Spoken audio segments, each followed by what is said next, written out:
کہ تم پنجاب کے ہو، اچھا گیا.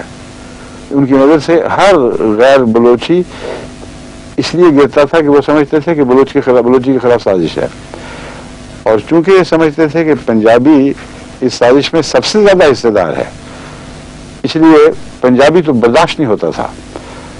مگر ان سے بھی میری باتیں ہوئیں. جب میری باتیں آگے چلیں تو اللہ کے فضل کے ساتھ ان کے، چونکہ شریف النفس سچے آدمی تھے، ان کے تعصب کے پردے اترنے شروع ہوئے، اور پھر یہ تسلیم کیا انہوں نے کہ میں باقی رہا تو بدلوں نہ بدلوں، مگر مجھے یہ پتہ لگ گیا کہ جماعت احمدیہ کے سربراہ تعصبات سے پاک ہے. اور اس پہلو سے پھر انہوں نے ہمیشہ مجھ سے شریفانہ تعلق رکھا، مسائل میں گفتگو کی، اختلاف کیا، لیکن تعلق قائم رہا. میں یہ بتانا چاہتا ہوں کہ ایسا سربلند انسان بغیرت جو انگریزی استعمار کے خلاف زندگی بھر ایک ننگی تلوار بنا رہا ہے، پناہ کہاں لیتا ہے؟ انگلستان میں ہر قسم کی سہولتیں میسر، ہر قسم کے علاج میسر. تو شرافت کی آنکھ سے دیکھو، دشمنی جتنی چاہے کرو، جو شرافت ہے کسی قوم کی اس کو تو تسلیم کر لو، لیکن کرو تو اصولوں پر کرو، حرص کا ہاتھ بڑھا کر نہیں، لقب مانگنے کے لیے نہیں، بلکہ قرآن تعلیم کے مطابق احسان کا بدلہ احسان سے دو. یہ وہ تعلیم ہے جو حضرت مسیح موعود علیہ السلام نے محمد رسول اللہ اور قرآن سے سیکھی اور اس پر عمل پیرا ہوئے، وہی ہمیں سکھائی. اسی کے نمونے ہیں جو تمہیں تکلیف دیتے ہیں. مگر یہ تعلیمات کہاں سے آئیں؟ اگر یہ لوگ مسیح السلام پہ ہنستے تھے، انگریز کا پودا کہتے تھے، تو پھر اپنے متعلق کیا حکم رکھتے ہیں؟ مولوی محمد حسین صاحب بٹالوی سے شروع کرتے ہیں. کہتے ہیں سلطان روم، ایک ہے روم، روم ہے اٹلی میں ایک شہر، اور اس رومن حکومت سے مراد اٹلی کی قدیم جو کلاسیکل حکومت ہے وہ مراد ہوتی ہے، رومن امپائر. ایک ہے روم، رومی حکومت. اس سے مسلمانوں کی جو ترکی کی حکومت جسے عثمانیہ حکومت بھی کہا جاتا ہے، یہ وہ مراد ہے. یہ میں وضاحت کر دوں، آج کی نسلوں کو یہ بھی ان باتوں کا پتہ نہیں ہوتا، اور یہاں بچے وغیرہ مجھ سے شکوہ کرتے ہیں کہ جب میں اردو بولتا ہوں تو ہم سنتے تو شوق سے ہیں، لیکن کئی باتوں کی سمجھ نہیں آتی. اس لیے میں اہل پاکستان سے معذرت کے ساتھ یہ وضاحت کر رہا ہوں. سلطان روم ایک اسلامی بادشاہ ہے، لیکن امن عامہ اور حسن انتظام کے لحاظ سے بریکٹ میں مذہب سے قطع نظر برٹش گورنمنٹ بھی ہم مسلمانوں کے لیے کچھ کم فخر کا موجب نہیں. اور خاص گروہ اہل حدیث کے لیے تو یہ سلطنت بلحاظ امن و آزادی اس وقت کی تمام اسلامی سلطنتوں، روم، ایران، خراسان سے بڑھ کر فخر کا محل ہے.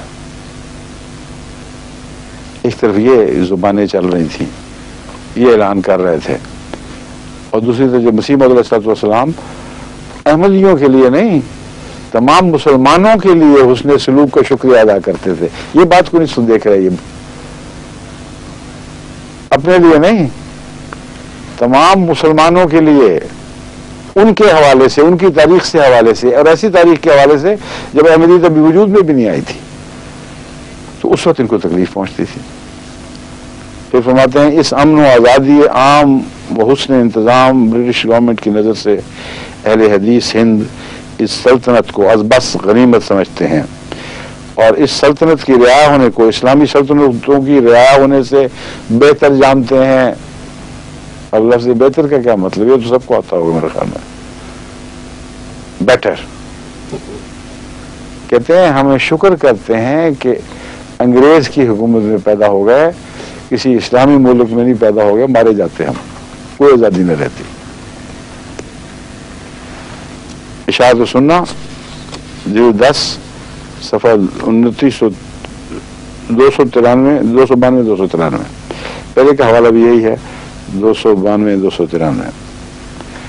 اب سنیے ایک مرثیہ، دیکھیں پتہ لگتا ہے کہ نہیں کسی کو کس کا مرثیہ ہے.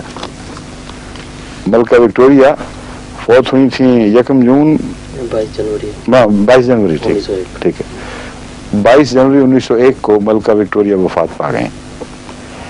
ان پر ایک مرثیوں کا سلسلہ شروع ہو گیا ہندوستان میں، مسلمان شعراء نے بڑھ چڑھ کر حصہ لیا. ایک مرثیہ یہ ہے